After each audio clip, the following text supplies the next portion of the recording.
지난 25일이었습니다. 한국기자협회에서 뽑은 이달의 기자상으로 아파트 경비원에 대한 주민 갑질을 세상에 알린 YTN의 보도가 수상에 영예를 안았습니다. 이 보도 제보로 시작됐습니다. 사회적 약자의 실태를 알렸을 뿐 아니라 노동계 전반의 구조적인 변화를 이끌어낸 값진 보도는 다름 아닌 여러분의 제보로 시작됐습니다. 만일 제보가 없었다면 이 뉴스도 없었고 또 수상도 없었겠죠. 여러분의 제보가 곧 뉴스가 됩니다. 세상을 바꿀 여러분의 제보에 YTN이 언제나 함께하겠습니다. 이번 주 시민데스크 6월 시청자위원회 소식을 준비했습니다. 화면으로 만나보시죠. 지난 23일 온라인 단체 채팅방을 이용한 6월 시청자위원회가 열렸습니다. 이번 회의에서는 남북 간 고조되는 한반도 정세를 주제로 시청자위원들의 의견을 들어봤습니다. 여전히 경색된 남북 관계 속 개성공단 입주 기업의 호소를 담아낸 돌발 영상 코너가 이번 회의에서 화두로 떠올랐는데요. 더불어 높은 신뢰도를 목표로 여론조사의 객관적 수치를 활용한 YTN 보도에 대해서도 위원들의 활발한 논의가 이어졌습니다. 시청자위원들의 다채로운 의견들 지금 바로 만나보시죠.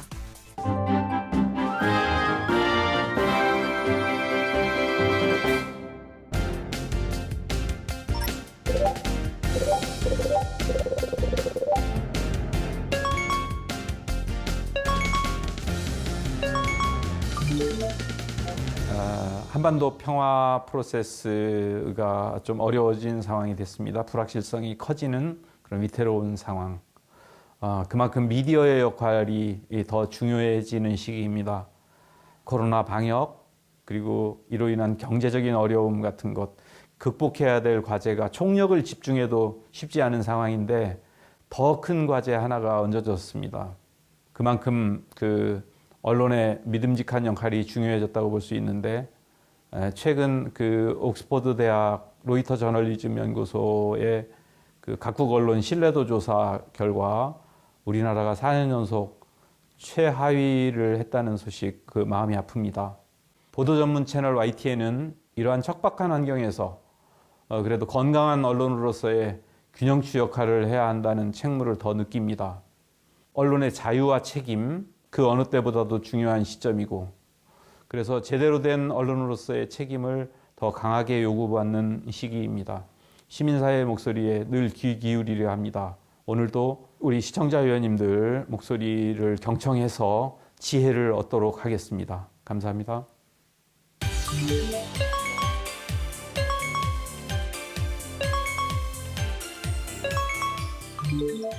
남북의 이 긴장 국면에서 대북전단이 굉장히 중요한 문제로 등장했는데요.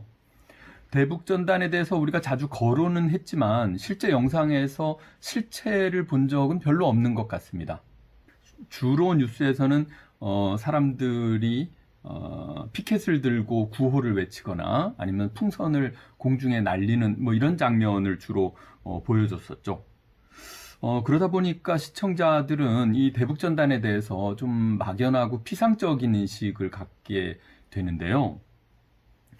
이 전단을 살포하는 분들은 북한의 일반인들에게 이 남한의 실상을 알리려고 하는 목적이다, 이렇게 이야기를 하는데, 전단의 내용이 실제로 그런 것인지, 또 이 전단의 어떤 부분이 북한을 자극하고 또 남북 관계에서 문제가 되는 것인지, 전단에 있는 이제 사진이나 문구들을 좀 우리가 볼 수 있는 그런 기사가 있었으면 좋겠습니다.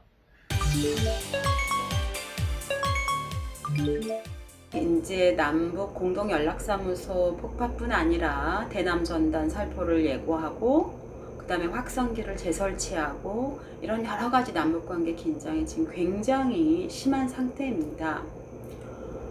결국 이는 북한이 2018년 4월 27일 날 판문점 공동선언을 이행하지 않겠다, 이런 의사를 결국 명확하게 드러낸 것이라고 볼 수 있는데요.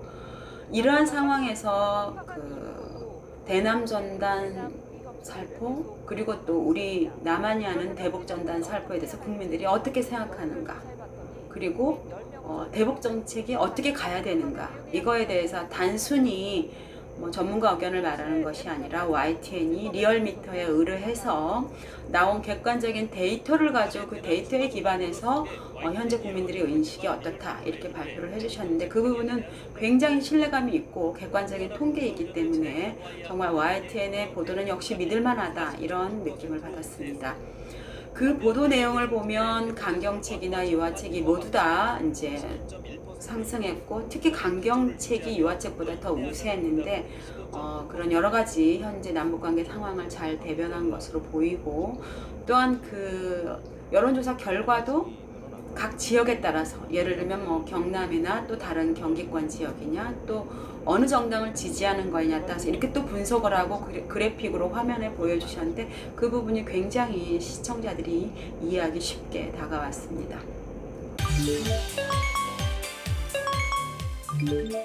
북한의 말폭탄이 실제 파괴력을 발휘한 남북 공동연락사무소 폭파는 그간의 남북관계 개선의 핑크빛 전망을 송두리째 폭파시켰습니다. 충격적 사건에 대한 YTN의 보도는 긴장을 전하면서도 호들갑에서 벗어나 차분하게 진행되어 불필요한 불안감을 완화하는 데 바람직했다고 생각합니다. 특히 정세현 전 장관과의 대담은 오랜 관록과 경험을 가진 대북 외교안보 전문가다운 분석과 전망으로 시청자의 이해를 도왔습니다. 더불어 백령도 등 접경 지역의 분위기를 실시간으로 전하는 보도는 혹시 모를 불미스러운 사태에 대한 우려와 염려를 차분하게 잘 전달해 주었습니다.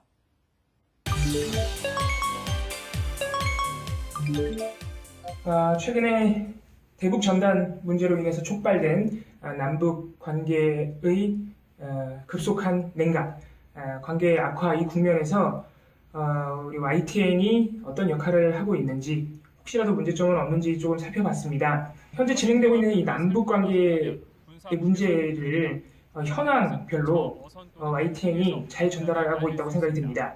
남북한의 입장과 그 외에 주변국들의 동향까지 실시간으로 전달을 잘 하고 있고 특히 이 사태의 원인이 된 대북 전단의 문제점도 YTN이 조목조목 잘 포착을 하고 있다고 생각이 됩니다.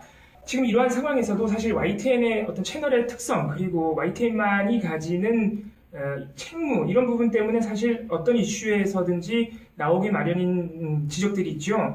YTN 뉴스는 조금 색깔이 부족한 것 아니냐, 관점이 부족한 것 아니냐, 현황 전달에는 충실한 것 같은데 관점과 깊이 있는 분석은 좀 모자르지 않느냐 이런 지적들이 항상 있는데 사실 이 부분은 최근에 여러 방편을 통해서 YTN이 개선하고 있는 것으로 보입니다. 특히 6월 22일자 돌발 영상 같은 경우에 이 지금 급속도로 냉각화되어 있는 남북관계에서 가장 피해를 보는 당사자인 개성공단 기업인들 이분들이 지금 어떤 입장에 처해 있는지 어떤 상황에 봉착해 있는지를 돌발 영상이 아주 담백하게 잘 담아냈습니다.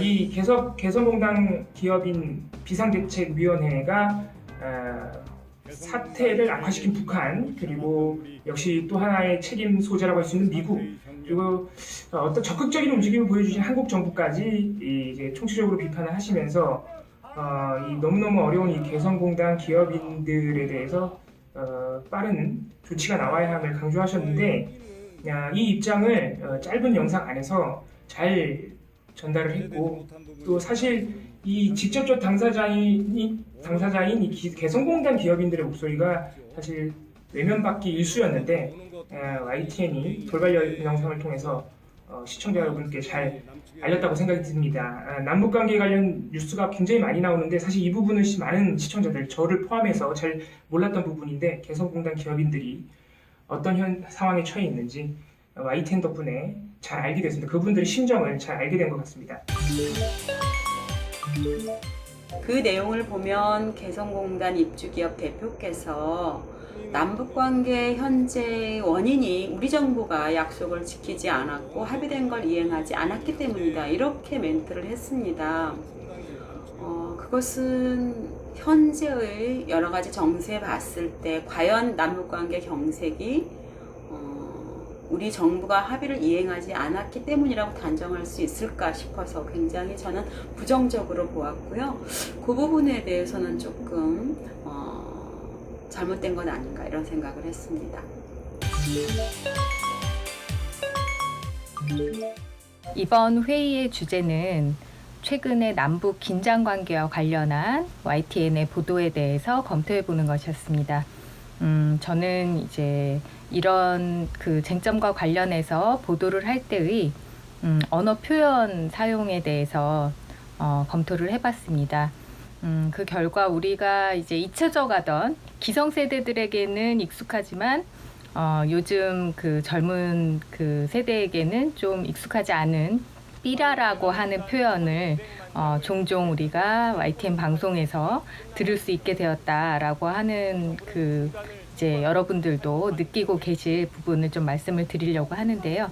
이 삐라라는 말은 사실 영어의 빌에서 비롯되었지만 그것이 일본어로 흡수가 되면서 비라라고 이제 그 불리던 것을 다시 또 그 한국으로 들여와서 일본어의 잔재가 남아있는 그런 표현입니다.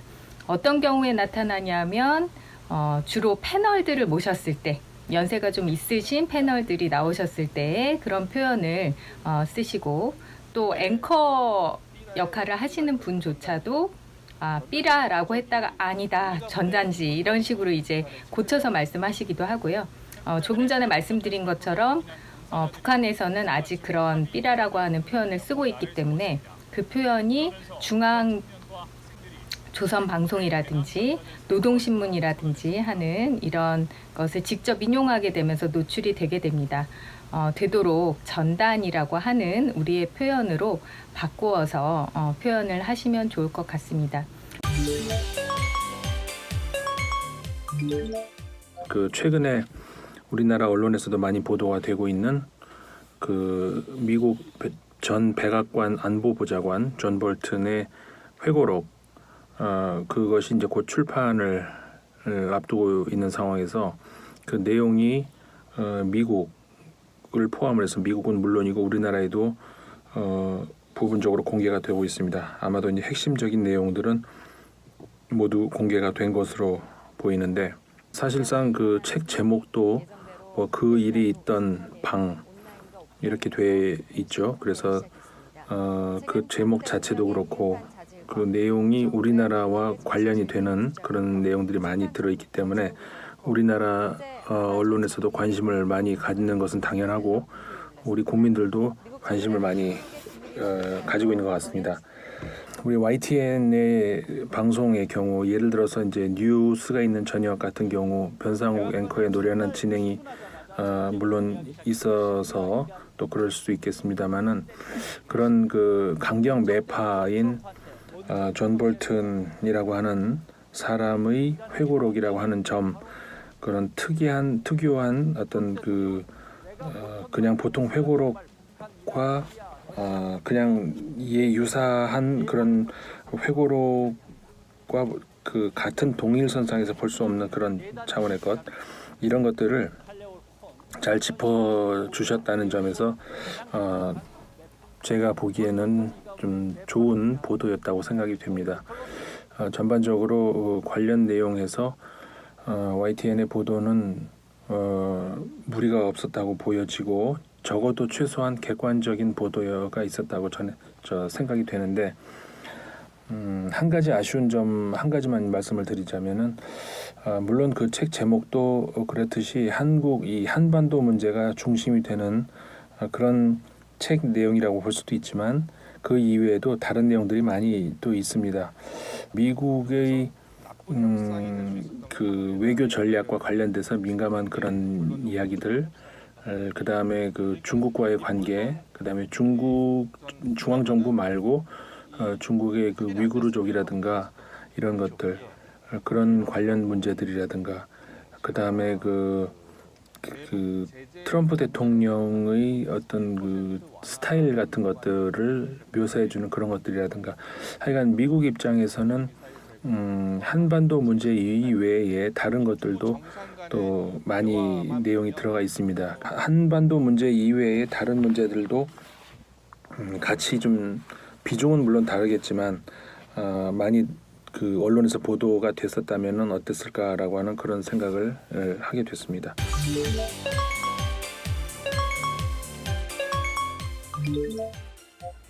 이 6월 초에 롯데월드를 다녀온 원무고등학교 학생이 가짜 양성이다라고 하는 이런 소식이 나와서 좀 논란이 된 적이 있었는데요. 요즘은 이 용어를 잘 안 쓰고 위양성이라고 하는 용어를 주로 쓰던데 그렇다면 그 당시에 처음 이 가짜 양성이라는 단어가 등장했을 때 이 용어가 좀 적절하고 정확한 용어인지를 이 전문가들하고 같이 확인하는 작업을 좀 거쳤었더라면 더 좋지 않았을까 이런 생각이 들어서 좀 아쉽고요.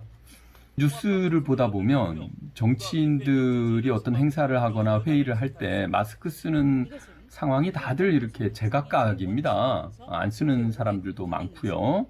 그래서 이게 좀 정치 뉴스이긴 하지만 이 영상이 지나간 다음에라도 좀 이런 문제는 언급을 하거나 지적을 하는 게 좋지 않을까라는 이런 생각입니다.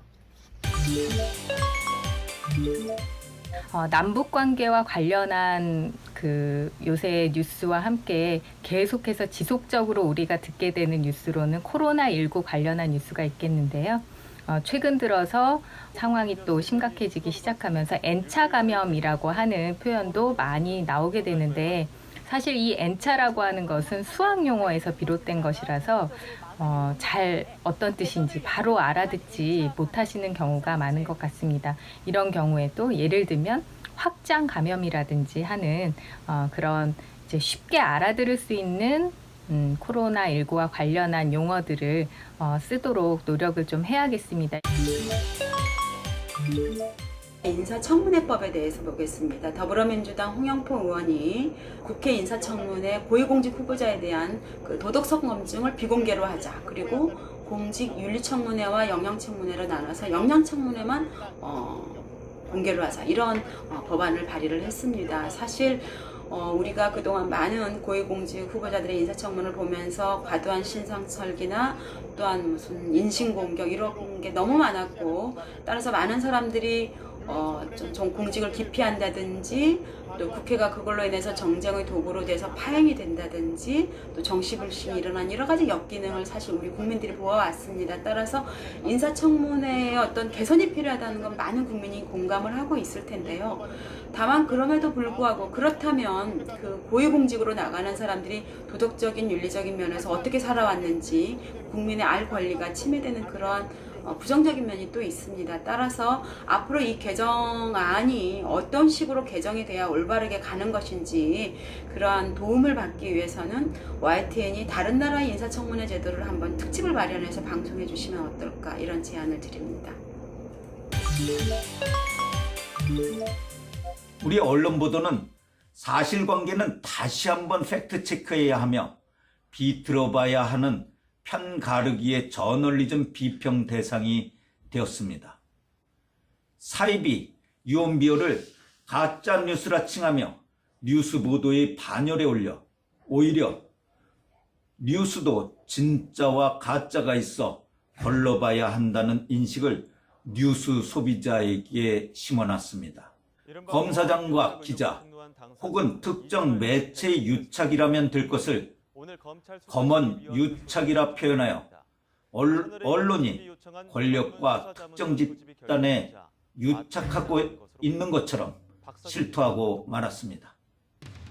YTN 돌발 영상 날로 아름다워지고 있습니다 편을 보면 외모 언급, 인물평가 등을 보여주며 회의 내용은 보도 안 되고 그런 것만 나옵니다 라는 한 의원의 발언으로 마무리됩니다. 그 의원의 인식에는 우리 언론은 본질을 외면한 가십, 희화화, 재미에 골똘하고 있다는 것이 자리 잡고 있겠죠.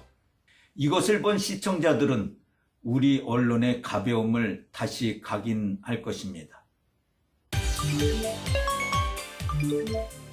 영국의 옥스퍼드 대학교 부설 로이터 저널리즘 연구소가 올 6월에 디지털 뉴스 리포트 2020을 발간하였습니다. 이 조사에서 한국이 조사 대상 40개국 중에서 신뢰도 꼴찌를 기록했습니다. 작년에도 비슷한 점수로 꼴찌를 했으니 한국 언론의 신뢰도는 이제 사회 문제가 될 정도라고 생각합니다. 낮은 신뢰도 속에서도 방송은 신문이나 온라인 플랫폼에 비해서 높은 점수를 받았습니다. YTN은 뉴스 신뢰도에서 3위를 기록했습니다. 브랜드 평가에서도 4위에 올랐습니다. 근데 이 보고서를 꼼꼼히 읽어보면 뉴스를 읽는 우리 한국인들의 뉴스 수용 습관을 알게 됩니다. 전반적으로 매체와 뉴스를 신뢰하지는 않고 있었습니다. 하지만 자신의 의견과 가까운 뉴스를 내는 쪽을 선호하는 경향을 보여주었습니다. 보도 전문 채널로서 YTN은 신뢰도와 관련해서는 입지를 어느 정도 구축했다고 평가할 수 있겠습니다. 그러나 점차 양적인 면에서 온라인 플랫폼에 밀리고 있다는 평가를 내릴 수 있겠습니다. 채널 브랜드의 평가 순위는 신뢰 순위도에 못 미치는 성적을 냈습니다. 무한 순위 경쟁은 무의미합니다만 채널 브랜드나 신뢰도를 더 높일 가능성은 조심스럽게 타진해 보아야 할 것입니다.